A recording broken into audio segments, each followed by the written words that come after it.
Você se arrepende de não ter dito não no passado? Às vezes com aquela pessoa que você fala, meu Deus do céu, como que eu namorei aquilo? Como que eu aceitei aquela proposta? Por que que eu disse sim? Conhece alguém assim que até hoje tem dificuldade em falar não para os outros? Sei lá, por algum medo, não? O que será que atrapalha algumas pessoas? Porque é uma palavrinha tão simples, três letrinhas, N, A, O, não. E tem gente que tem tanta dificuldade e paga um preço caro, muitas vezes financeiramente, que acaba gastando demais para agradar os outros. E às vezes até emocionalmente, um desgaste, é uma frustração absurda. Inclusive já coloca aqui de onde você é, cidade, estado, país, bora fazer essa live acontecer. Que o Instagram quis falar não para nós aqui, ó, caiu a conexão, mas nós não desiste. Eu falo não desisto, porque é um não muito importante quando você tem um propósito a conquistar aqui na Terra. Hoje a gente tem um convidado especial, é o Rubens, vamos ver se ele está aqui no jeito, já está aqui.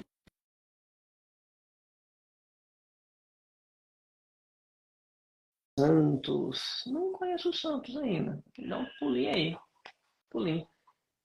Ronaldo, meu amigão. Aí, agora vai dar, agora vai dar. Grande Rubens, Agora vai, Felipe. agora vai. Bem-vindo, meu irmão, paz de Deus, uma honra ter você por aqui. E aí, Felipe, como está o som, a imagem, tá bom? Tá bem, tá bem. Tá bem, sim. Bora lá começar. Isso, o não estava querendo segurar a nossa transmissão, ele foi.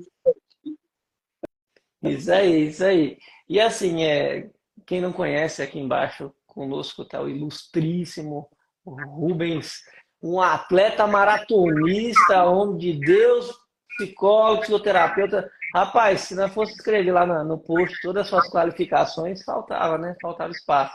É uma honra ter você conosco aqui. Ainda não, estamos aí lutando para aprender alguma coisa. E hoje Aí vamos que... aprender com o doutor Felipe Batistella. Não, viu? Eu sou aluno aqui. Sou aluno como for, eu sou aluno.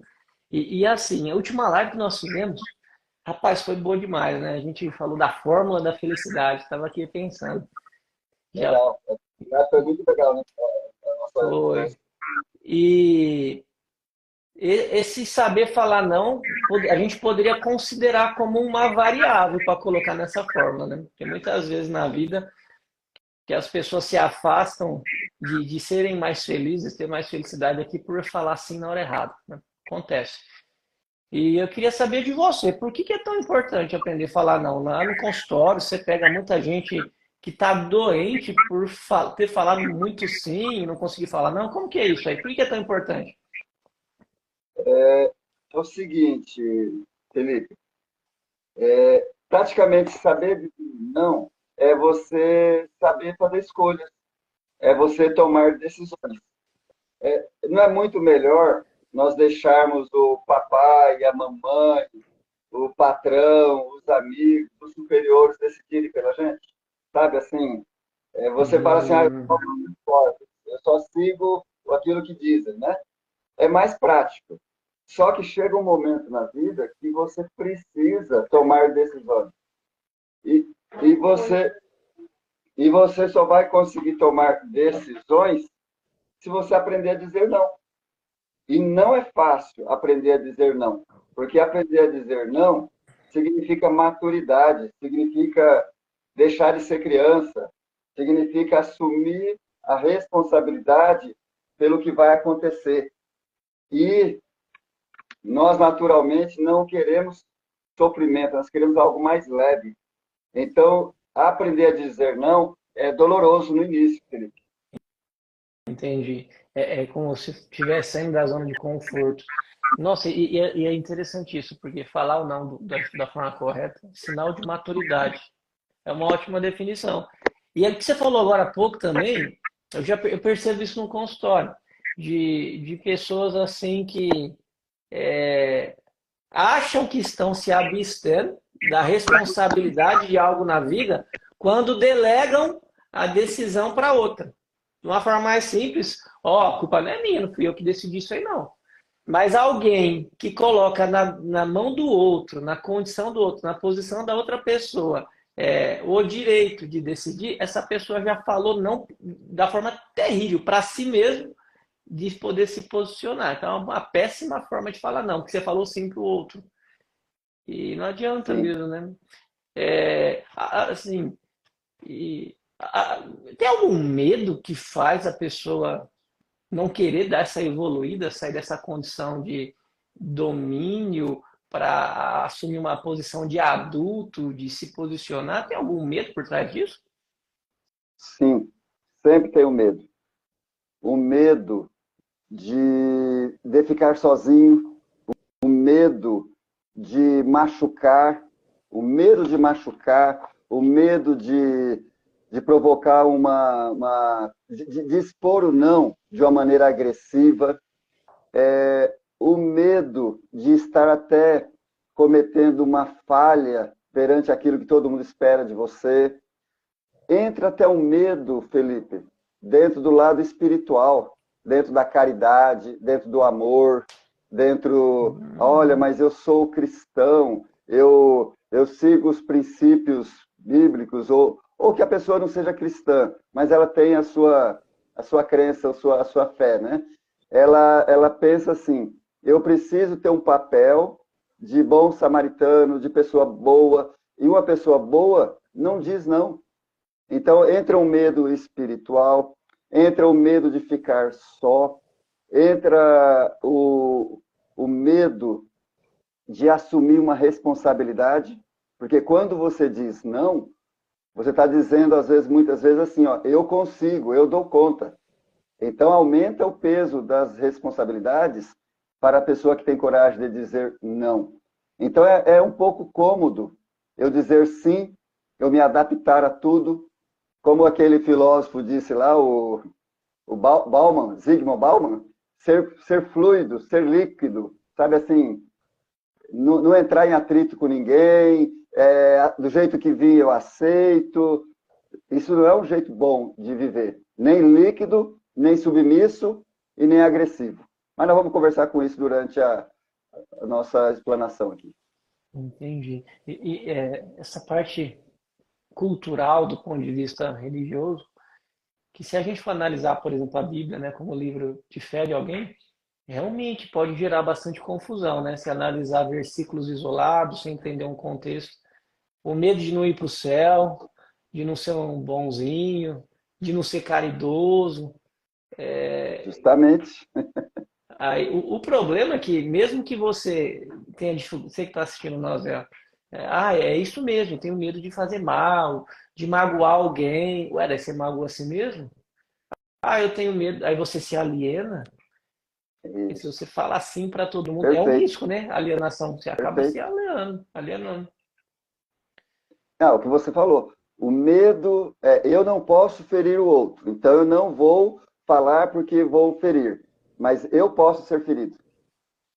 Eu me preocupo com o que o Felipe vai achar, eu me preocupo de mexer com as emoções do Felipe, eu tenho pena, eu tenho dó do Felipe, então, mesmo eu estando com a razão, eu não vou falar.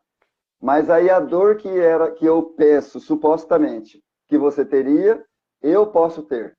Agora, muitas vezes, Felipe, as pessoas cometem uma falha de avaliação. Hum, Às vezes eu quero passar o não para você, e eu imagino que você vai ficar muito chateado com aquilo que eu vou falar. Só que às vezes eu posso ficar surpreendido, porque surpreso. Talvez você fique um pouco chateado por algum tempo, mas não tanto que eu imaginei, e você pode até me passar a ter uma certa consideração melhor comigo, porque eu, de uma certa maneira, me posicionei firme com você e eu estou te ajudando, de uma certa maneira. Eu não estou me negando, depois nós vamos falar sobre as maneiras, né? Quando eu falo não, as pessoas pensam muito assim, é o não e fechou a porta. Não é isso. Eu posso fazer uma crítica para você de uma maneira elegante, de uma maneira diplomática, eu posso justificar a minha crítica. Então, o não precisa ser agressivo. E as pessoas têm aquela imagem que se o Felipe vai afirmar a verdade dele numa reunião, num congresso, em algum lugar, ele tem que levantar e falar duro a verdade dele.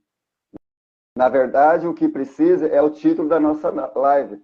Aprender a como dizer esse não, mas não deixar de se posicionar.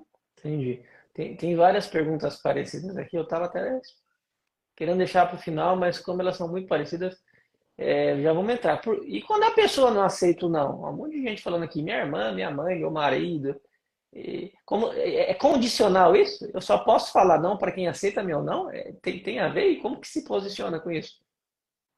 A pessoa que não aceita o seu não, Como é que faz? Aí, eu falo não e a pessoa não aceita. Como que eu faço?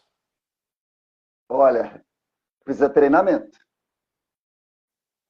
Como falar o não e ouvir o não, as duas coisas não são agradáveis? As duas coisas É não são verdade, agradáveis. verdade. Eu preciso treinar a minha maneira de colocar esse não. Porque se o meu não...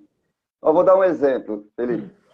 Se eu falar assim, não faça isso que não vai dar certo. Se você não vê que você não está sendo inteligente, ó, esse não ninguém quer ouvir. Eu chamei você de burro. Hum. Esse não ninguém quer. Agora, se eu convidar você a pensar, eu falar, Felipe, essa ideia que você teve, eu tenho uma sugestão de uma experiência que eu vi num outro lugar e que o resultado foi diferente. Você me permite comentar com você nessa reunião, dessa minha experiência, e depois vamos fazer uma avaliação juntos? Hum, Ó, eu discordei de você em público, eu coloquei o meu ponto de vista, pedi desculpas, mas eu não enfrentei o Felipe no meio de entendi, todas as pessoas, não envergonhei você. Porque entendi. veja bem, Felipe, se nós estamos num congresso, numa reunião, você expõe seu ponto de vista. Você estudou, você se preparou, você procurou argumentos para falar aquilo que é o seu ponto de vista. Como que eu levanto no meio de todo mundo e eu destruo o seu ponto de vista porque eu tenho certeza que você está fazendo uma burrada? Entendi. Esse não, ninguém vai aceitar.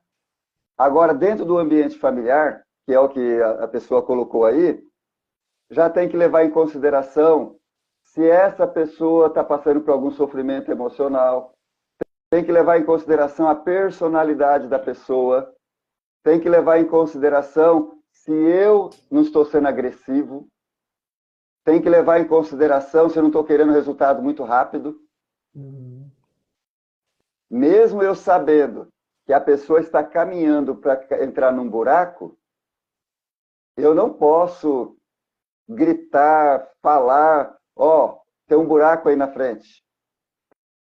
Porque a pessoa vai falar assim, eu estou vendo e eu vou me cuidar. Às vezes, né? entendi. Então você tem que primeiro respeitar o indivíduo. Você tem que respeitar o pai, a mãe, o marido, as opiniões divergentes. Você tem que respeitar, porque para a pessoa, ela está certa. E às vezes, separar para ouvir o outro, talvez realmente ela está certa. Eu que às vezes quero impor meu ponto de vista a qualquer preço. Entendi. Então vamos lá. Para eu aprender a falar não para alguém que não quer ouvir esse não, eu tenho que tomar cuidado com a minha expectativa de Certo? querer que ela concorde com esse não. Rápido. Talvez ela até vai concordar, mas você quer que ela concorda já, porque para você está muito claro. Entendi. Não é assim. E esse nível de clareza precisa ser trazido para ela também. E daí, então, em vez de falar direto, ainda mais quando o assunto é delicado, né? É verdade. É que tem coisas que são muito, que devem ser, pelo menos, inquestionáveis. Digamos que alguém tem um princípio de falar a verdade. você poderia, conta para aquela pessoa que eu não passei aqui não e tal. Quem tem o princípio de falar a verdade não tem que ficar explicando. Assim, eu só falo a verdade, não me peça para mentir. Mas quando tem uma posição, vamos dizer assim, que ela não é tão inquestionável sobre algo, então assim, a sugestão que você dá, a orientação, é aponte fatos, faça perguntas, vamos dizer assim, fragmentadas do assunto, de modo que ela fale sim para aquelas partes. Aí, numa sequência de sims, tentar achar lógica nisso. Aí, no final, a hora que você disser para ela, e aí, você acha que, eu não, que isso é certo ou é errado?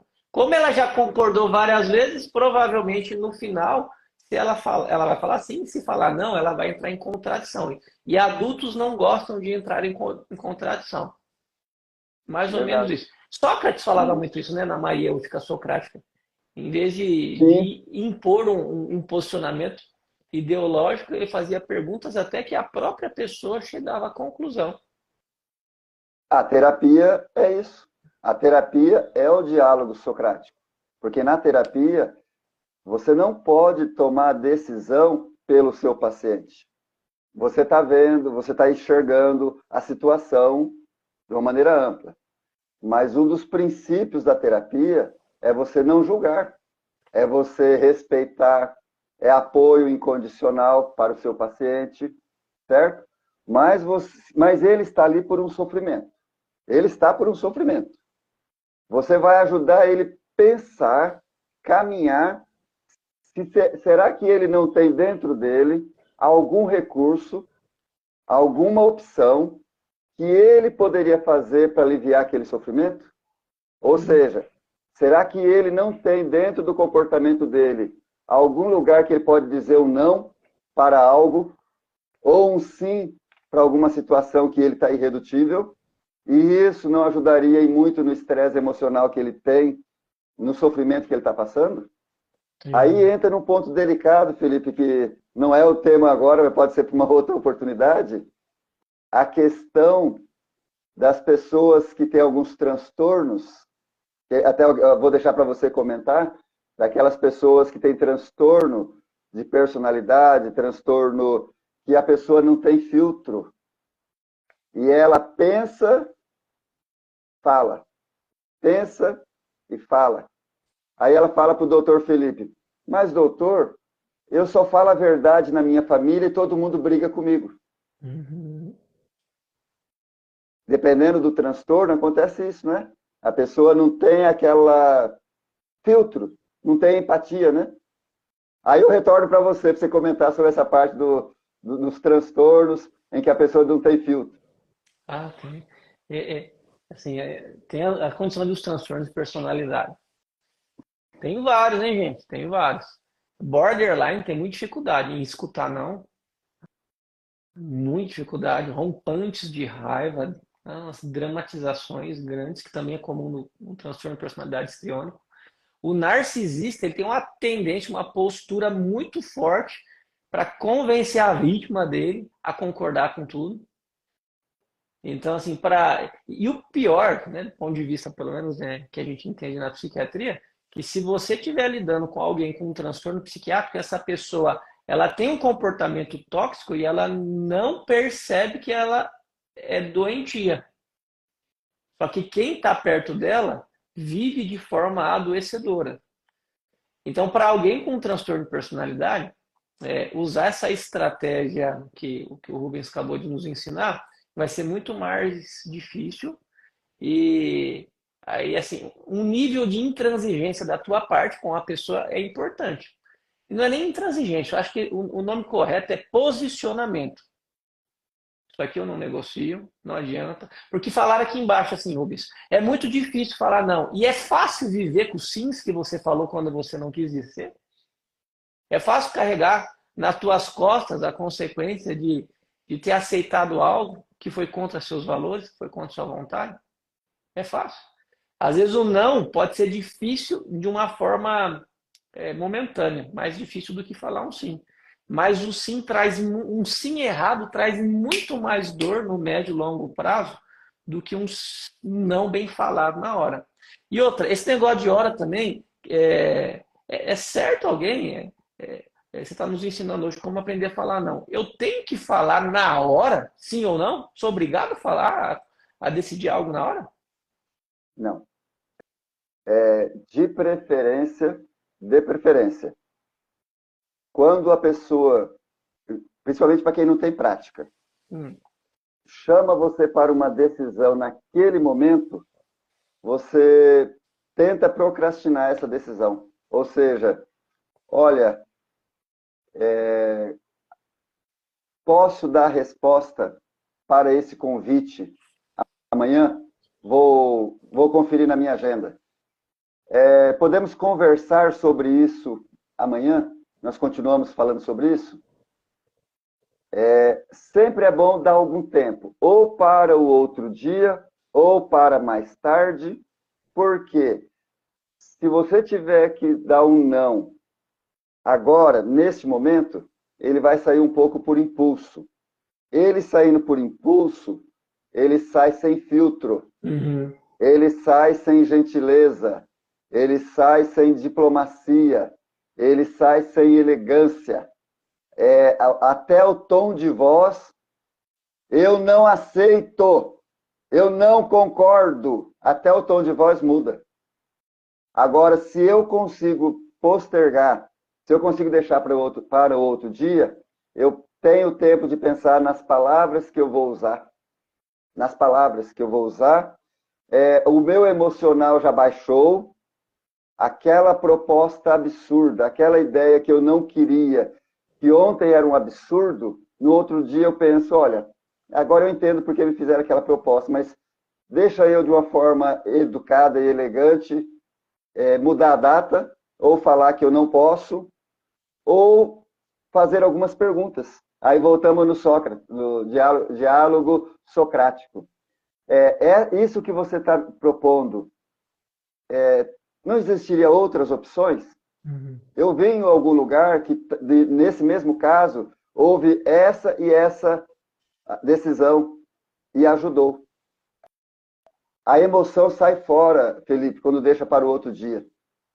Diminui o emotivo, o emocional dos dois lados. Entendi. Então, um primeiro passo, se é que dá para pensar assim, me corrija se for o caso, um primeiro passo você não tem que se sentir obrigado a falar sim ou não na hora. Não. Ainda mais com questões que possa ter um grande impacto. Às vezes a pessoa acha Luiz, que se eu não responder na hora, homens tendem a ser mais assim. Se eu não responder na hora, parece que eu sou inseguro, parece que eu não sei o que falar. E, gente, não é errado não saber o que falar. Então, um primeiro passo bem estruturado, assim, não responda. Tem agora esqueci o nome onde eu li isso no livro.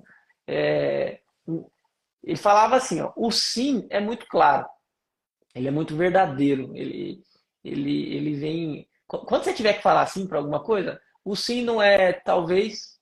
Pensou assim, na tua cabeça passou. Acho que o sim não acha nada.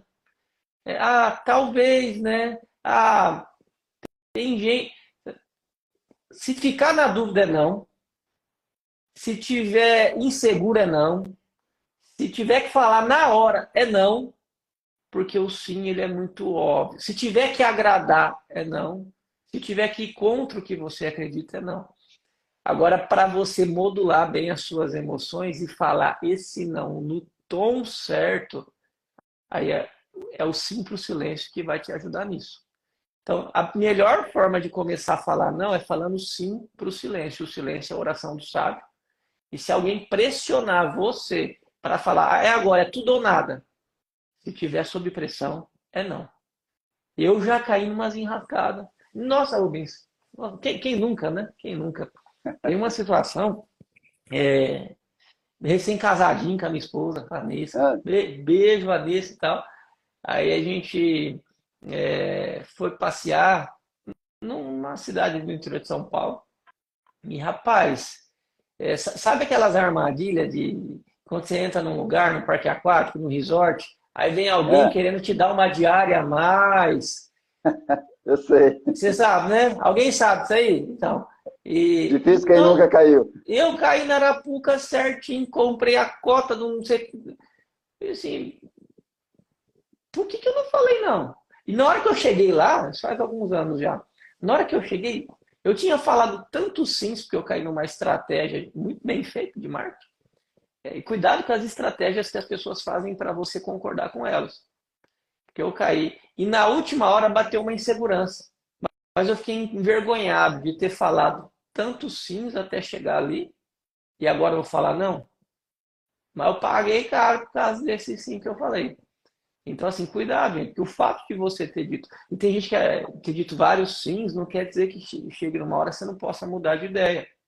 Porque tem gente que, eu sou do fio do bigode. E continue. Mesmo mulher que não tenha bigode, espero que não, tá? Mas, assim, chegou num momento, que mesmo que você falou sim, não quer dizer que você não possa voltar atrás, que você refletiu. Mas para você evitar, vamos dizer assim, voltar à sua palavra, faça o que o Rubens acabou de ensinar. Não responda na hora. Sim. A gente tem aquele desejo, aquela vontade de resolver tudo no momento. Não dá certo. Outra técnica que funciona bem, Felipe, é a pessoa escrever no papel, como às vezes tem um prazo para dar resposta, para falar alguma situação, coloca no papel vários argumentos para aquela situação e treine. É estranho falar isso, tá? Mas é treinamento. No consultório, na terapia, o que a terapia cognitiva comportamental sempre fala? É tarefas, é treinamento, é você fazer simulação daquilo que você gostaria de fazer, aquilo que você gostaria de falar, porque não é fácil. Não é fácil. Igual no casamento. A pessoa, às vezes, tem aquela visão de que ela tem que fazer todos os gostos, assim, dizer sim, às vezes, em tudo para o marido. Ou a mulher tem que dizer, a mulher tudo dizer sim para o marido, ou o marido tem que dizer sempre sim para a esposa. Não é bom. O excesso de sim também. Por quê? Você perde a identidade, você perde o seu brilho, você não tem uma posição. Então, vamos dizer assim, uma boa conversa tem que ter o contraditório, tem que ter opiniões diferentes, tem que ter algo que a pessoa traz para contribuir com você. Agora, se eu sei que tudo para o Rubens está bom, ele concorda com tudo, está tudo certo, acaba sendo até chato. Uhum. Essa previsibilidade tira um pouco da minha identidade. Às Sim. vezes o outro lado acaba até, vamos dizer assim, é pacato demais, é tranquilo demais. Então tem que ter uma diferenciação. Isso já é da psicologia.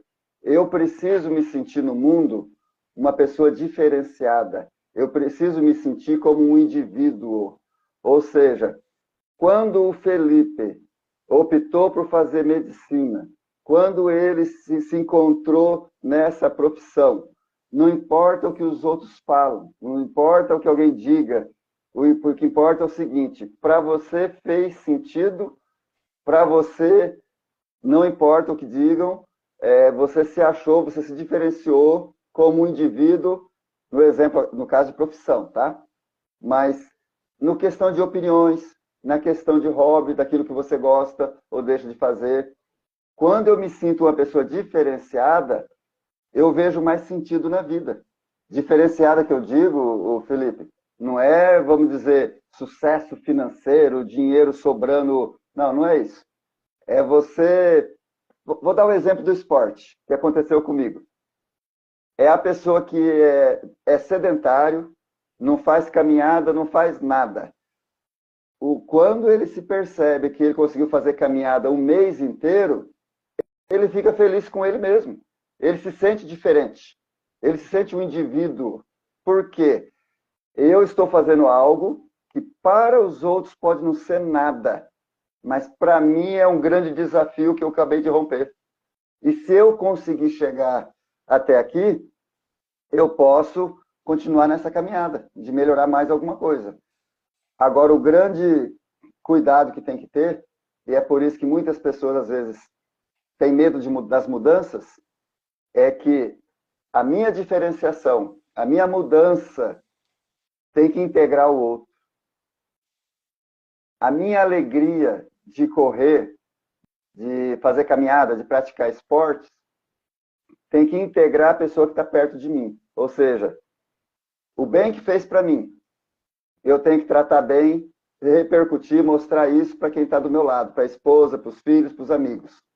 Agora, se a caminhada, a corrida que me fez correr maratonas, me tornar aquele cara, Felipe, que todo mundo que eu converso pela primeira vez, eu fico insistindo para ele comprar tênis, insistindo para ele fazer caminhada, insistindo para ele que ele tem que praticar esportes. Rapaz, eu vou me tornar uma pessoa muito chata. Eu vou me tornar uma pessoa insuportável. Então, esse medo de até mudar alguma coisa em si, dizer não para muitas coisas, traz insegurança para a pessoa. Como que eu vou lidar depois com esse pessoal? Se agora eu gosto disso, como que eu vou mostrar que isso é bom? Como que eu vou dizer não para eles e justificar o meu não? Uhum. Você vai justificar pela mudança que esse não fez em você, pelo crescimento que você teve. Se você começou a frequentar uma determinada igreja, um determinado grupo, e aquele grupo te fez bem, você cresceu, você não pode chegar e querer impor isso aí para os outros. Você tem que mostrar, demonstrar a pessoa que você está se tornando. Por isso que é difícil dizer não. Agora, se eu não tiver esse cuidado, Felipe, eu vou chegar falando não para um monte de gente e eles vão falar assim, mas até ontem você dizia sim. Até ontem você dizia sim para tudo. E agora você vem impor o seu não para nós? Provoca guerra, provoca separação. Entendi. Você sustentar um não exige, na realidade, uma mudança de postura. Postura, perfeito. Não, as pessoas confundem o não, Felipe, com imposição. Você não vai impor, você vai justificar o seu não e pronto. Você estava falando na questão da corrida, eu estava pensando aqui, atendo muitas pessoas que tá estranho, assim, não sei como que é com você, Rubens. Às vezes os filhos forçaram a mãe vir na consulta, ou o pai, sim, o marido, sei lá. Aí a pessoa veio contrariada, né? É horrível entender alguém assim. Acontece. Senta Isso na nossa acontece. frente, com aquela cara de tá, aquela cara de não, assim na cara, sabe? Não quero te ouvir, doutor. Aí assim eu começo a conversar e tal. Eu falo assim, ó, eu já pergunto direto, eu faço a linguagem corporal, eu falo assim, ó, você não quer estar aqui, né? E a pessoa fala assim, doutor, não. Eu falo, ó, já que você está aqui e não foi muito barato você entrar na minha frente, e outra, queira ou não, você está pegando a vaga de alguém que gostaria de estar aqui, né? Então, já que você está aqui, vamos fazer valer. Vamos trocar uma ideia e tal. Eu já estou propondo um aproveitamento de tempo. Mas, enfim, daí vai uma consulta, a pessoa gosta, segunda, terceira, e na primeira queria esganar os parentes de ter feito, ela está lá na minha frente. Aí a pessoa melhora. Aí, sabe, os mesmos familiares que no início forçaram ela aí vão falar assim para ela ou para ele, para o paciente: Ah, você está muito estranho, você está muito estranho, você está muito mudado. Para com essa terapia aí antes que você viaja demais aí. Para que esse remédio aí, senão você vai acabar viciando. E eu expliquei para a pessoa que tem começo, meio e fim. E na terapia a gente ensina que é um processo. Então, os mesmos que forçaram muitas vezes alguém passar por nós são aqueles que depois de um tempo eles vão se incomodar com a sua mudança e cuidado, que eles vão propor para você desistir. E aí é uma hora que é muito importante você falar não. Vocês me obrigaram muitas vezes a ir lá no atendimento, mas agora eu percebi que eu precisava. E não é você que vai fazer eu parar. Então, te agradeço por ter me forçado, mas agora eu quero também te agradecer porque eu aprendi a ser emocionalmente independente. Vou cuidar da minha saúde.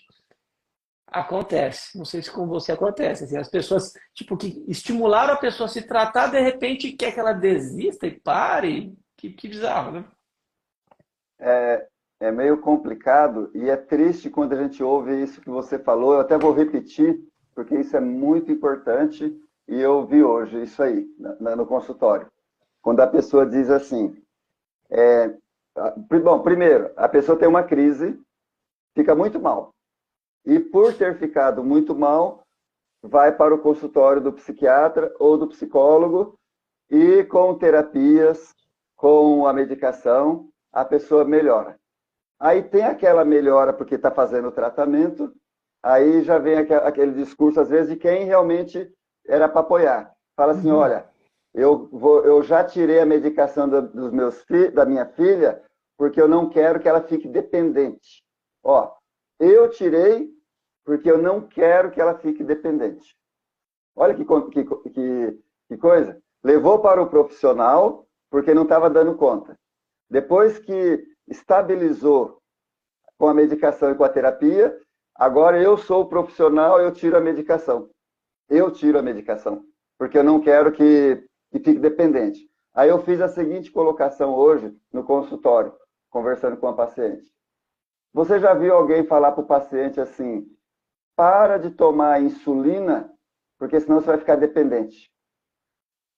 Para de tomar o remédio de pressão, porque senão você vai ficar dependente. Para de tomar o remédio para tireoide, porque senão você vai ficar dependente. Para de fazer o regime, de diminuir a carne, isso, aquilo, outro, porque senão você vai ficar dependente. Daqui a pouco você não come carne mais. Rapaz, nas outras áreas, seria um absurdo alguém falar isso, não seria?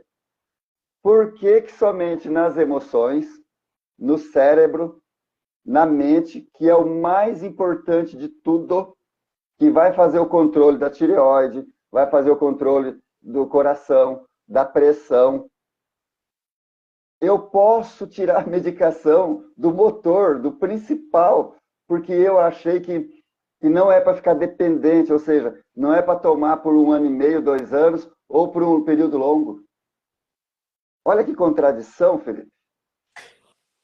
E engatando, um outro sentido nessa parte de dependência, acabou de entrar na live aí, o tema hoje é como aprender a falar não. Essa palavra dependência é usada nesse exemplo como se fosse uma fraqueza, né? A pessoa estar cuidando da saúde mental. E cuidar de qualquer outra parte do corpo, isso é sinal de força. Na realidade, é um sinal de não discernimento do caos que está acontecendo. Mas acho que a grande dificuldade, uma das grandes dificuldades de muitas pessoas em falar não, é justamente a dependência emocional. É uma necessidade de aprovação, uma necessidade de inclusão. Então, você que está nos assistindo aí do outro lado, sempre que alguém propor algo, exigir, monte, até o que eu gostaria, Rubens, que você pensasse em mais perguntinhas. Como você falou agora há pouco, de colocar no papel para avaliar como se fosse vantagens e desvantagens. Eu já vou sugerir alguma. Eu tenho que responder. Eu estou sentindo de responder o que para agradar essa pessoa? A resposta que eu vou dar é para agradar essa pessoa? A resposta que eu vou dar é para evitar conflitos? A resposta que eu vou dar é para parecer bonzinho? A resposta que eu vou dar, que vai contra o que eu quero dizer, é para me sentir aceito? É para para evitar que eu perca algo? Porque sempre que há essa dependência do outro, da atitude de outro, cuidado você que está do outro lado. O sim que você vai falar é um sim distorcido, é um sim enviesado. E até mesmo o não que você vai falar é um não sob pressão. Quais outras perguntas você acha que é importante alguém ter? Então, assim, gente, quem acabou de entrar, primeiro passo para você aprender a falar não. Não responda na hora. Faça a Eu oração acho do que sábio, do silêncio. Outro passo, achar o tom certo. Em vez de responder, como o Rubens falou, faça perguntas para pessoas de modo que ela chegue à conclusão do sim. E não você é, tente convencer ela de estar certo ou errado. Quais outras perguntas, Rubens, que você acha interessante? esperar o tempo. Deu uma tra- Acho que Deu uma voltou agora. travadinha. Pode falar. Isso, pode Voltou. falar agora. E eu vou repetir o que você disse, o que nós falamos no início. Tem que esperar o tempo. Não pode querer convencer a pessoa, impor o seu não no momento, na hora. Você tem que esperar o tempo da pessoa assimilar aquilo ali. Às vezes vai uma semana, 15 dias, um mês, mas vale a pena. É uma educação. A mãe, o pai, ela diz não para o filho quantas vezes? Quantas vezes ela repete a mesma, de formas variadas, de maneiras diferentes? Quantas vezes ela diz não? Mas tem que ser dito, porque a criança, ela não tem noção do que ela pode, do que não pode, do que é perigoso, do que. Então tem que ter uma repetição. E nós, como adultos, também, nós temos que ter essa repetição, esse treinamento, Um treino. porque senão Prática, né? nós não conseguimos internalizar isso aí. Porque nós temos também aquelas crenças que nós falamos antes, de que eu tenho que ser bom. E voltando no assunto que nós falamos no início, à luz da Bíblia, da palavra de Deus, se nós procurarmos também dentro da palavra, com calma, nós vamos ver que Jesus ouviu não, Paulo ouviu não, Moisés ouviu não, todos, em algum momento, fizeram pedidos para o Senhor e ouviram não. E ele até justificou em algumas cartas, em alguns momentos, que muitas vezes a provação, o sofrimento, é algo que está moldando, que está preparando a pessoa para uma obra maior. Só que muitas vezes nós somos imediatistas. Nós queremos a solução agora. Nós pedimos para Deus, mas nós pedimos não para aguardar. Nós queremos agora. E às vezes nós não recebemos aquilo que pedimos. Nós temos o não. E muitas vezes nós vamos entender esse não anos depois. E vamos dizer assim, Felipe, o Senhor fez o que era melhor para mim. Mas ele fez o não. Na hora doeu. Na hora não foi bom. Entendi. Então tem que tomar cuidado com a expectativa, né? Da resposta. Ó, Paulo, numa das cartas dele, ele fala que ele estava com um sofrimento, que ele queria uma libertação, que ele queria a solução do espinho na carne dele. Ele queria. Ele orava e o Senhor fazia milagres para os outros. Uhum. Ele pediu um milagre para ele. Qual foi a resposta? A minha graça te basta. Isso é um não. É um não bonito, é um não espiritual, mas não deixa de ser um não. E aí, se você ler mais para frente, ele agradece. Que já que na minha fraqueza o Senhor vai ter um crescimento em mim, então que seja a vontade dele. Certo? Verdade, verdade. Então, através desse não, ele se aproximou mais de Cristo por esse não. Moisés não viu a terra prometida. É verdade. E ele pediu. Ele queria ver. O Senhor falou não. Davi queria construir o templo para o Senhor. O Senhor falou, você não vai construir. A sua família vai construir. A sua descendência, que é Salomão. Mas você não. Porque você tem as mãos muito manchadas de sangue. Tem muito sangue nas suas mãos. O descendente que vai construir o templo, que é Salomão, não era um homem de guerra. Era um homem de sabedoria. Um homem de conhecimento. Recebeu um não. Entendi. Não, E tem não, mas, vários exemplos. não, mas é top isso, é muito bom. Porque as pessoas acham que falar não é sinal de fazer algo mal para outra, né?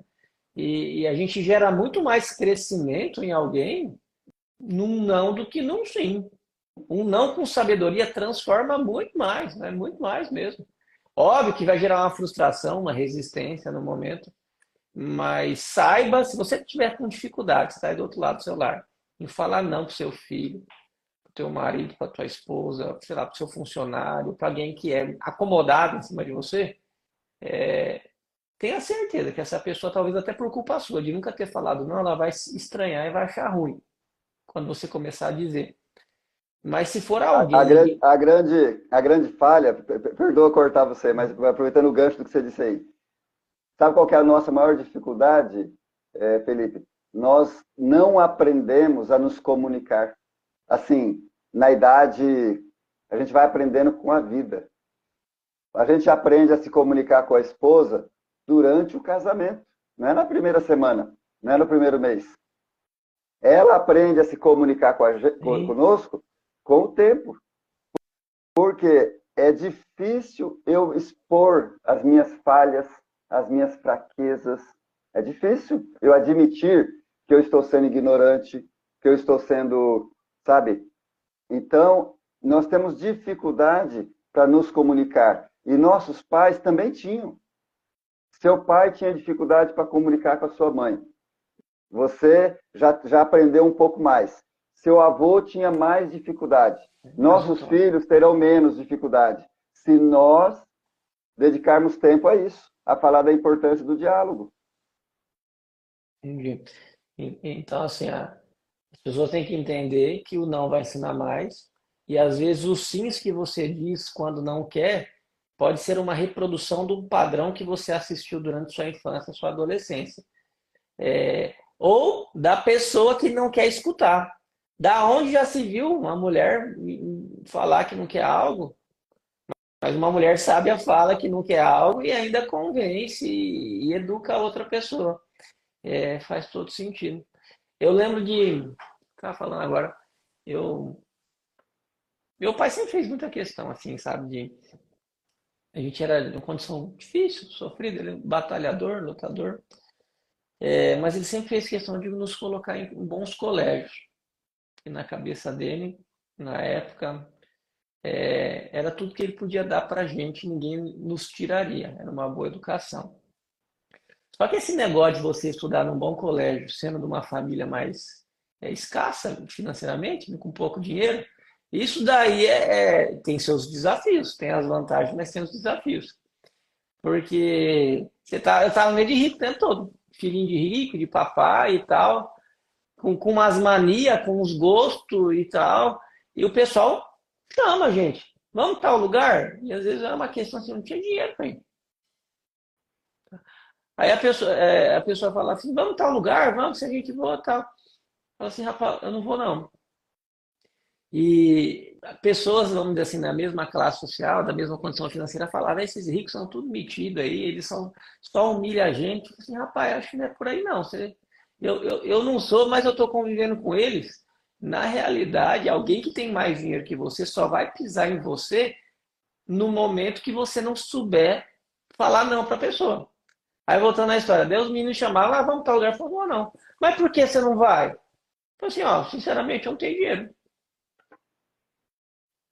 Que vergonha, doutor. Não, eu falava mesmo, Perfeito, eu não tenho perfeito. dinheiro.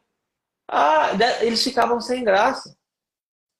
Às vezes ele fala assim, não, mas a gente paga para você. Mesmo assim, não acho justo.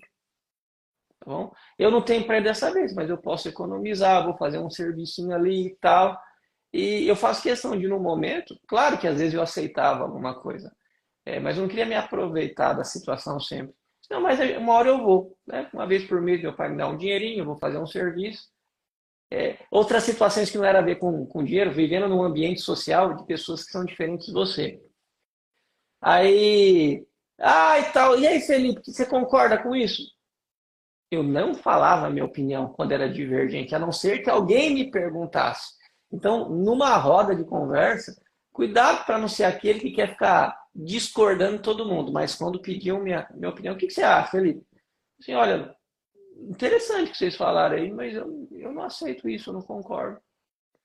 Da onde que você não concorda? Eu explicava, ó, baseado nisso, nisso, nisso. Mas assim, não estou aqui para julgar vocês, não. Assim, eu só não concordo. O que começou a acontecer depois de um tempo? Todo mundo queria ser meu amigo. Eu era o que tinha menos dinheiro, menos posição social, mas eu era o mais verdadeiro. Então, toda vez que você é verdadeira, verdadeiro naquilo que você tem que falar e educado, você começa a ter algo que dinheiro não compra, que é integridade. E pessoas íntegras incomodam, mas depois elas brilham. E incomodam porque brilham. Mas isso aí, doutor, e teve alguém que te rejeitou? Ótimo que rejeitou. Quem te rejeita pelo não que você fala com respeito, com integridade, essa pessoa acabou de provar que não merece sua companhia. Ou ela reflete, aprende com aquilo e aprende a te respeitar, ou ela acabou de. Ninguém perde quando alguém te abandona por você ter falado um não dentro de princípios, um não com a educação, e um não, você não perde, você ganha. Não. Porque daí você pode perder em quantidade, mas você ganha em qualidade na sua vida. Essa colocação que você fez foi perfeita. Dentro da terapia, nós conversamos sobre a comparação. A comparação é um dos motivos de muita doença, de muito sofrimento, Felipe, porque a pessoa quer viver uma realidade que não é dela. Uhum. Ela vive namorando uma situação, sonhando com uma situação que é irreal. Sabe, o Instagram, Facebook, mostra algumas situações lindas, maravilhosas, mas que eu tenho que ter o pé no chão e entender que aquela é a realidade do Felipe, é a realidade do João, é a realidade da Maria. A minha realidade é aqui, Dracena, o que eu estou fazendo, onde eu estou pisando, certo? Agora, a comparação faz com que a pessoa desenvolva na sua mente uma imagem do eu ideal. Ideal de acordo com os padrões. Ideal de acordo com o que a Rede Globo pede. Ideal que as mídias tentam vender como produto. E eu passo a acreditar que esse eu ideal ele tem que ser, eu tenho que ser esse padrão. Às vezes a pessoa entra em dívidas, às vezes as pessoas caem em armadilhas e situações, porque ela foi prometido que esse livro, que essa pílula, você paga o preço e você vai conseguir ter o seu eu ideal, certo? A fórmula mágica, a pílula mágica. Quando, na verdade, você tem que ser o seu eu real. Você tem que ser aquilo que você é. Quando você disse aí que lá na faculdade você não tinha dificuldade em dizer, olha, a minha realidade, meu eu real, é isso, isso. Estou feliz de estar aqui com vocês. Estou realizando um sonho. Mas algumas coisas que para vocês, ainda para mim, não é a realidade minha. Até acho bonito o lugar que vocês estão querendo ir, a viagem que vocês vão fazer. Um dia, Deus ajudando, farei também. Mas a minha condição hoje, o eu real do Felipe, é essa. Quando a pessoa aprende, entende que esse eu real, ela pode ser feliz com aquilo que tem hoje, ela tem saúde mental, saúde emocional, ela começa a dizer não.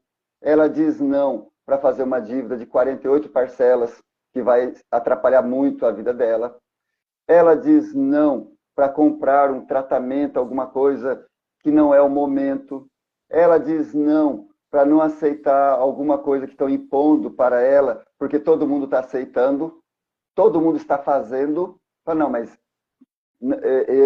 não é eu. Se eu fizer isso aí, eu estarei fora dos meus princípios, eu estarei fora da minha realidade.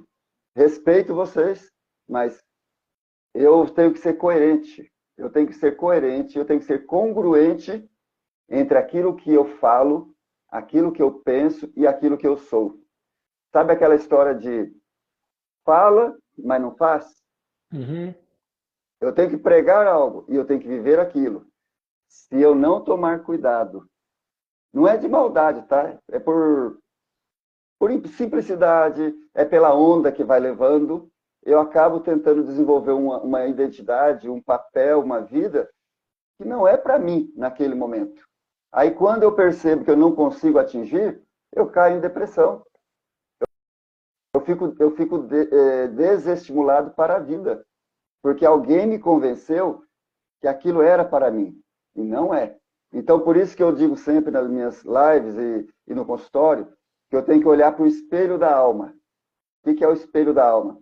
Eu tenho que olhar para a realidade, quem eu sou, o que eu estou fazendo, onde eu quero chegar, quais são as minhas imperfeições, quais são os pontos que eu ainda tenho um pouco de vergonha, que eu preciso melhorar aquilo ali.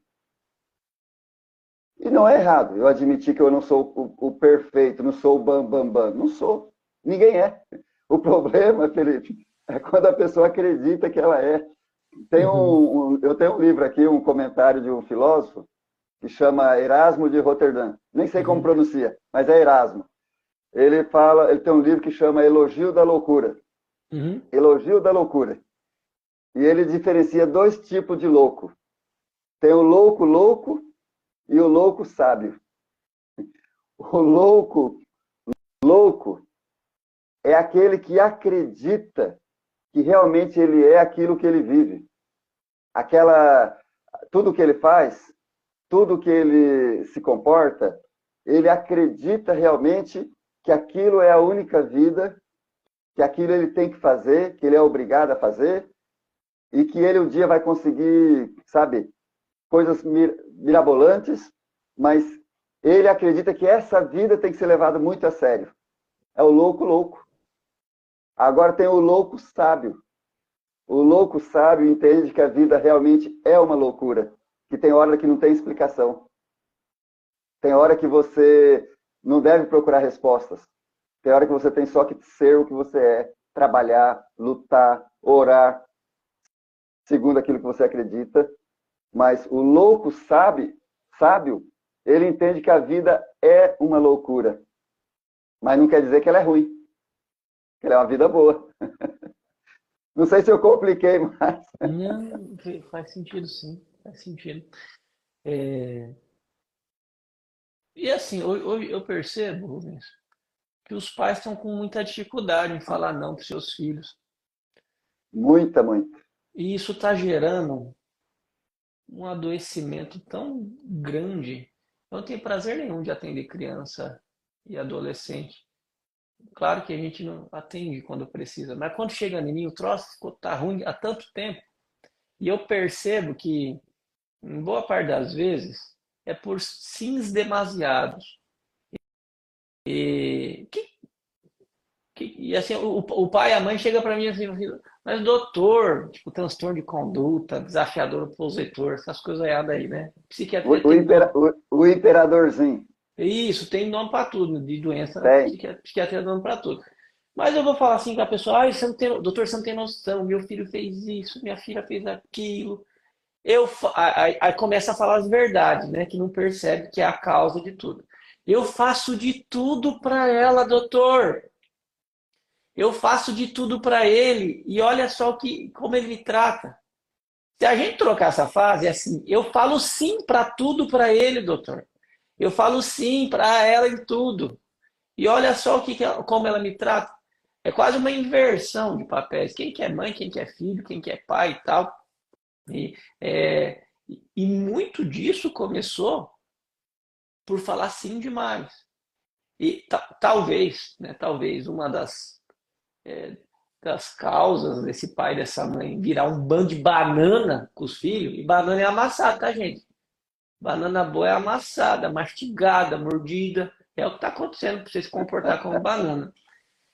Só que essa galera que virou banana hoje foi criada para ser pedra com os pais de antigamente. Porque a grande diferença dos pais de antigamente, uma das grandes diferenças, não é carinho não, viu? Que tinha pouco naquela época. Mas era não, era limite. Isso gerava frustração, a pessoa tinha que aprender a lidar com a frustração. Isso patrocinava o processo de mérito, de crescimento, de resiliência, de diligência e tal. E se você é hoje o que você é, como homem, como mulher, é porque teu pai também falou não para você. E por que você caiu nessa besteira de virar uma banana, e falar sim para tudo pro seu filho? Aí agora tem que inverter. Então, assim, como que a pessoa aprende a falar não os filhos que se tornaram ditadores dentro de casa, Rubens?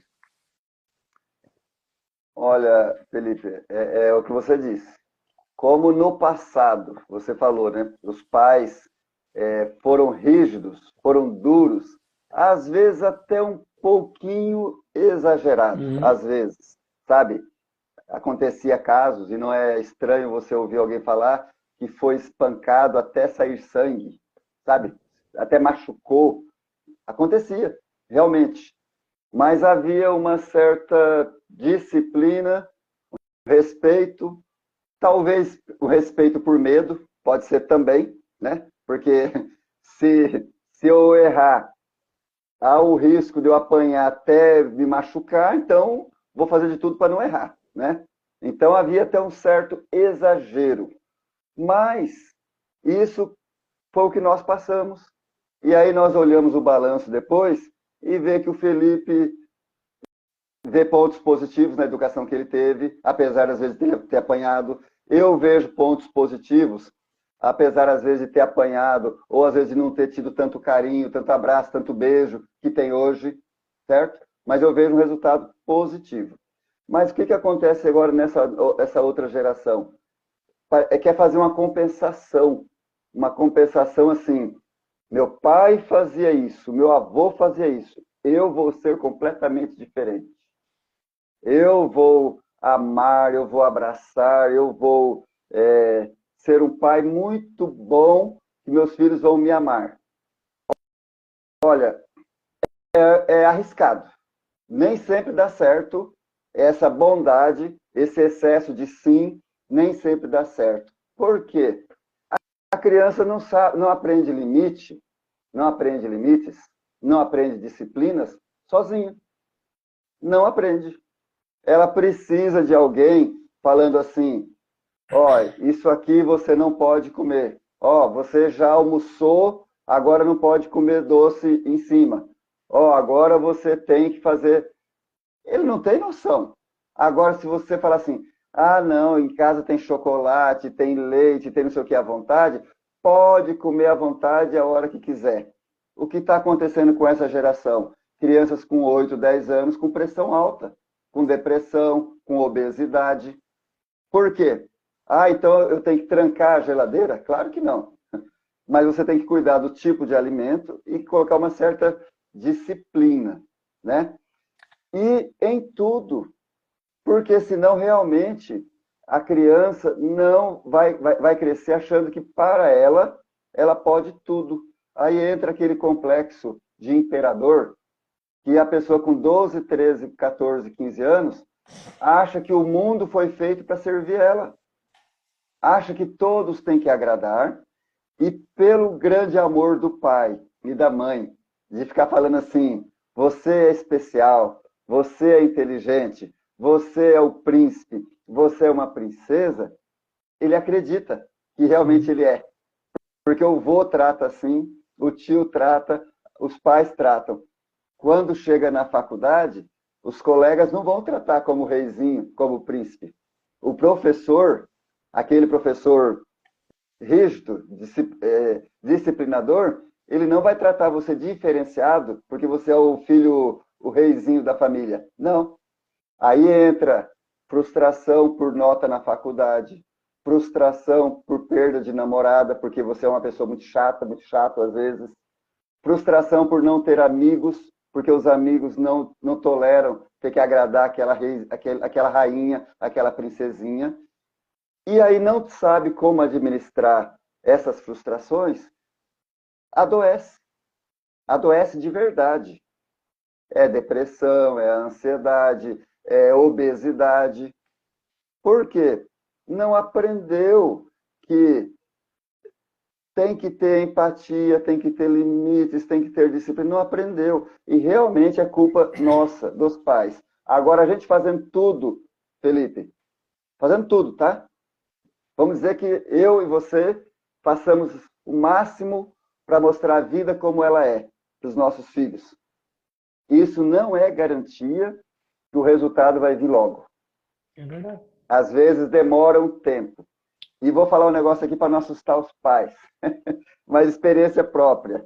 Talvez principalmente com a idade de 14, 15 até os 18 anos, mesmo que você fez tudo certo, você leva alguns sustos. Porque, Felipe, o adolescente, ele tem uma curiosidade, ele tem uma disposição para enfrentar você e para enfrentar o mundo sem medo. E isso traz uns 2, 3 anos de muita preocupação para os pais, mesmo os que fizeram tudo certinho. Aí depois vai abaixando esses hormônios, essa pressão toda, ele vai pegando um caminho.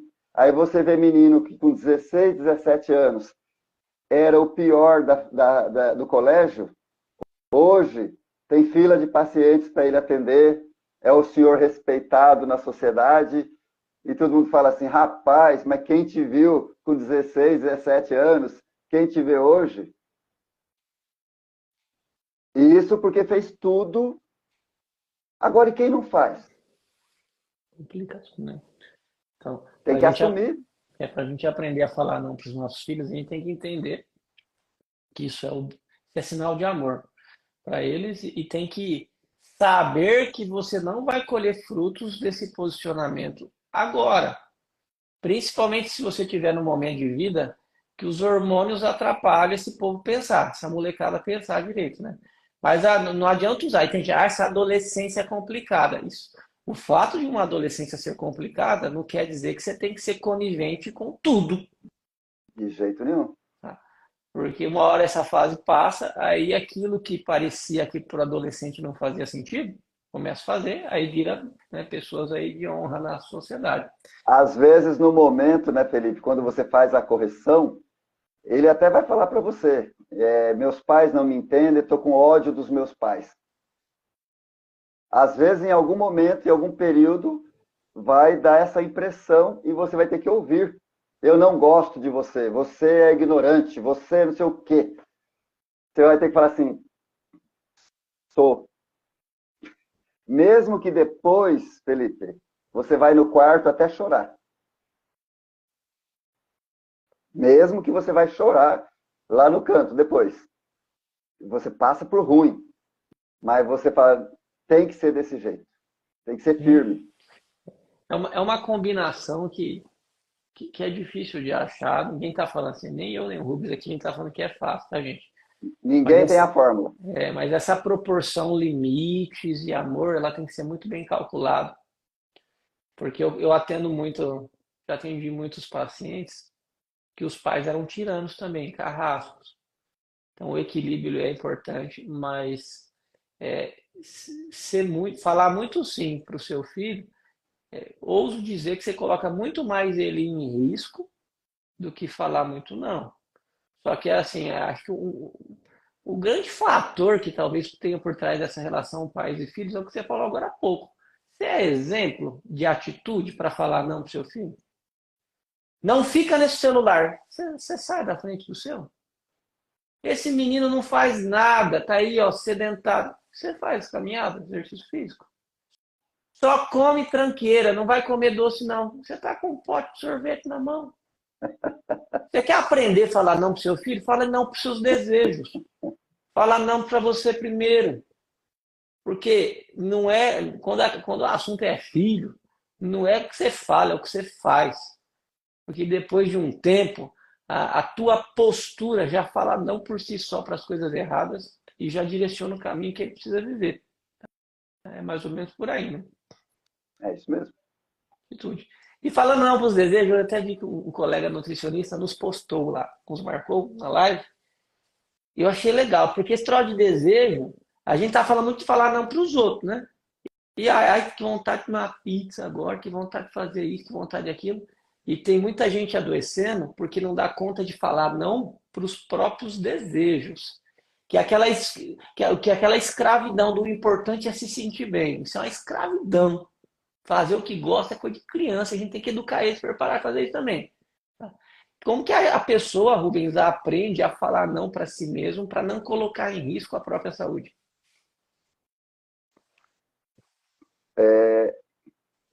vou responder você com outro conceito aqui, que depois a gente vai encaixar aí dentro. Não falar não, não aprender a falar não, eu falamos no início, que é falta de maturidade, né? Então, nós temos filhos. Nós não queremos que nossos filhos sejam dependentes, né? Dependentes de nós a vida toda, dependentes de amigos, dependentes de elogios, que eles consigam ter vida própria, né? Não ser amarrado a alguma situação. Mas também a independência, que é dizer assim, Felipe, não preciso dos meus pais, não preciso do dinheiro do meu pai, não preciso pedir opinião do meu pai, não preciso ter amigos, não preciso, eu sou independente, eu tenho condições de realizar todas as minhas coisas. Também é uma mentira, porque dá para viver nesse mundo totalmente independente? Dá, não. Não dá. É ser livre para escolher, mas independente é muito difícil. Então, entre a dependência e a independência, eu tenho que pensar no conceito que se chama interdependência. Ou seja, eu respeito o Felipe naquilo que ele é independente e reconheço que ele é uma autoridade naquele assunto, certo? E naquilo que eu posso contribuir, que ele me mostra que ele tem uma certa dependência, estamos juntos. Você também olha para mim e vê aquilo que você pode considerar que eu sou independente, mas tem coisas que eu preciso de uma ajuda, de uma dependência, certo? Com relação à alimentação, com relação à família, tudo ali está ligado, é uma interdependência. O comportamento dos pais, do marido, dos filhos, da família, dos parentes, está tudo ligado. Então, se eu respeito, se eu aponto quem é dependente, quem é independente, onde nos une, nós podemos nos ajudar. Às vezes, por um período, tem alguém na família que está obeso. Ele está dependente do açúcar, ele está viciado em comer de qualquer jeito devido à ansiedade. Mas tem alguma outra coisa que ele é independente, que ele pode me ajudar. Que ele pode ser meu exemplo em uma outra situação. Então, o que nós precisamos melhorar esse diálogo para ver como que eu posso te ajudar naquilo que eu já consegui ser mais forte. Entendi. O que você pode me ajudar naquilo que eu ainda sou fraco. Então, a relação na sociedade, a relação na família, a relação nas igrejas, deveria ser de interdependência. Respeitar o pastor que está no cargo maior, mas respeitar da mesma maneira quem não tem cargo nenhum, porque eu posso ser muito bom numa área, ter uma sabedoria muito boa numa área, mas eu necessito daquela simplicidade da pessoa que está ali comigo, de algo que ela tem que ela vai me ajudar. Nós dependemos um do outro. Essa interdependência é até uma maneira ecológica de viver na vida. Se eu faço bem na sociedade que eu estou aqui envolvido, eu vou colher os frutos também. O que adianta eu só crescer aqui em Dracena e eu não dar a minha colaboração? Você com seu conhecimento, Deus te abençoou, você está naquilo que você sonhou, certo? Mas não é muito mais gostoso você poder chegar e dar uma palestra para um adolescente e você falar para ele assim, eu também era ruim em tal matéria, e eu agora sou o Dr. Felipe. Se você colocar como alvo, como objetivo, você vai conseguir também. Sabe? Você expõe para ele alguma dependência que você já teve, alguma fraqueza, mas você mostra assim, olha, eu posso te ajudar te mostrando que eu cheguei aqui, você pode chegar também. Entendi. Então, assim, entendi. A gente tem existem pessoas, cada um, acho que todo mundo um pouco, né? Eu perguntei, e essas pessoas são escravas do desejo. Eu falei escrava dos desejos, eu posso trocar por dependência. Eu dependo de um doce para me sentir bem, de um presente para me sentir realizada, realizado. como aprender a falar não para essa dependência? É buscar interdependência em quem já superou esse tipo de Isso, escravidão. Então, assim, a gente precisa falar não para essa sensação de eu dou conta de resolver sozinho. A gente precisa isso. falar não para essa derrota que muitas pessoas já aceitaram. Eu sou de família de ossos largos mesmo, então não tem como eu ser em forma. Então tem gente que está dependente da desculpa. Então, em vez de você ficar aceitando que é isso mesmo, é esse determinismo, que não adianta fazer nada, que não vai mudar, e que você não dá conta de resolver sozinho, fale não para essa dependência das suas desculpas, da sua incapacidade de resolver isso sozinho e procure interdependência, em que já superou isso. Ah, mas eu não vou ser interesseiro? Seja interessante naquilo que a pessoa não superou. Que daí, se houver essa troca mútua, ela te ensina a você controlar os seus gastos. Você ensina ela a talvez cuidar bem de uma casa, a Isso. talvez como interpretar melhor alguma coisa e por aí vai. Aí nessa relação de ganha-ganha, você desescraviza alguém e é descravizado pela habilidade dessa pessoa. Gostei, gostei. E você também evita, sabe o quê, ô Felipe? Ó, você chegou no peso ideal, certo? Você virou vegetariano. Você está correndo maratona. Você chegou a ser a faculdade. Você agora é médico da especialidade que você, certo? Se você não tomar cuidado, você expõe isso para uma pessoa como se fosse a coisa mais fácil do mundo. Eu consegui, você não vai, você não consegue? Você esforça que você consegue. Não é bem assim. É, é, Não é bem assim. é uma humilhação, dependendo do jeito que é dito, né? Isso. Você, você machuca a pessoa achando que está ajudando. Olha, eu corro maratona. Você pesa 120 quilos. Então acorda para a vida. Isso não é jeito de abordar, não é jeito de trazer. Eu estou dizendo não para uma qualidade de vida ruim, mas da maneira errada. Isso. Então, o que a gente está aprendendo agora? O que o Rubens acabou de falar para você? Como que você aprende a falar não? Não se fala não com humilhação. De maneira Cuidado nenhuma. com o tom de orgulho, de arrogância, de soberba na tua resposta. Porque daí não vai nem importar se é sim ou não. E sim o grau de humilhação, o grau de exposição que você faz com a pessoa. Você quer mais ajudar a pessoa ou você quer mais reforçar aquilo que você conseguiu para se sentir melhor do que a pessoa? O eu, você tá reforçando que você conseguiu, que você consegue. E pode falar, mas pensa nas palavras. Pensa nas palavras, na maneira, e tenha paciência, porque você está semeando coisas boas. Você está semeando. Às vezes você está semeando agora, depois você vai ter que regar por mais algum tempo, para aparecer o resultado lá na frente. Bom, você deve ter visto já muito resultado, né, Felipe? Que você atende pacientes, você dá palestras. Eu tenho um exemplo para dar. Esses dias eu atendi uma paciente minha dos Estados Unidos, há um tempo atrás, há uns 2 anos atrás, mais ou menos. E conversa vai. Hoje, eu fico contente que ela está estudando psicologia, ela tem mais de 40 anos, e ela pensava que já estava tudo certo, que não deveria. E uma das coisas que estimulou ela foi quando eu falei para ela assim, olha, psicologia é a minha segunda profissão, minha segunda faculdade.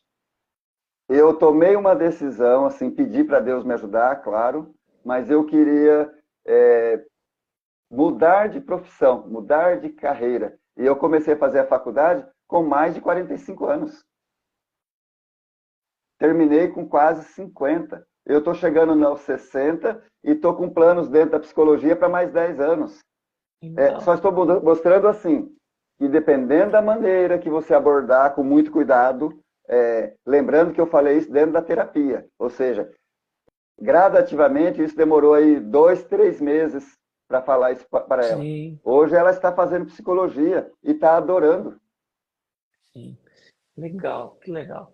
Muito bom, viu? Obrigado. Inclusive, assim, tem uma pergunta que eu já vou convidar você para participar, para estar junto assistindo, e vocês que estão aí em casa.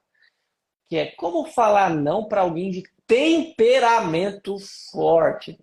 Existem estudos na área de temperamento, Rubens, e amanhã um professor, o professor Dr. Alexandre Caran, vai falar numa live comigo, só que amanhã começa às 9 da noite. Como Maravilha. como Vamos lidar olhar. com temperamento forte? Será que temperamento é doença? Será que temperamento é um transtorno de personalidade? E dá para lidar com isso? Água mole em pedra dura, tanto bate até que fura? Será que é assim? Amanhã já estão convidados. Você lembrou de alguém que tem um temperamento forte, tenta convencer com... Essa pessoa provavelmente vai falar não para você, né? Então você aprendeu algumas técnicas aqui para trazer que ali vai ter muita gente, não é live para diagnóstico, mas que vai se identificar com algo, perceber, porque a gente gosta de falar, Rubens, que o outro tem um temperamento forte, mas ninguém gosta de admitir que também tem, né? E Por isso que eu digo, Felipe, que você tem que olhar para o espelho, porque tudo bem que às vezes o outro é complicado, o outro é irritante, o outro é agressivo, o outro é impaciente, tudo bem. Mas e você? exatamente. Amanhã, como lidar com temperamento forte, e hoje falamos como aprender a falar não. E falar não é possível. Falar não depende muitas vezes de fazer uma oração do sábio, de ficar em silêncio para não agir no impulso, é avaliar prós e contras e no outro dia ou talvez no outro mês falar aquilo, é falar não sem humilhação, é falar a verdade, mas a verdade sem amor é crueldade, então é falar não com amor, é falar não com misericórdia, e por aí vai. E é falar não para tudo aquilo que coloca em risco a tua identidade. Porque acho que um dos principais nãos que a gente tem que dar aqui na Terra é não para alienação. Então, toda vez que você se aliena de quem você nasceu para ser, e eu creio que eu nasci para ser uma cópia de Jesus, luz no mundo, sal na terra, tudo aquilo que fizerem comigo para eu negar essa identidade de filho que eu me vejo pela fé em Cristo, filho que eu me vejo em Deus, eu vou falar não. Por mais que o mundo fale que isso é retrocesso, que isso é uma besteira, eu prefiro falar não para os modismos, para continuar reforçando, falando sim para a identidade que eu encontrei em Deus por Cristo Jesus. Deus abençoe você por estar conosco aqui. Amém. Digo amém a tudo aquilo que você disse aí. Perfeito. E assim, já vai pensando no próximo tema aí, que não pode demorar tanto tempo para fazer live, não. Vamos pensar. Deus abençoe você, a família, sua família e todos que estão aqui conosco. Tchau, gente. Deus abençoe a todos. Boa noite.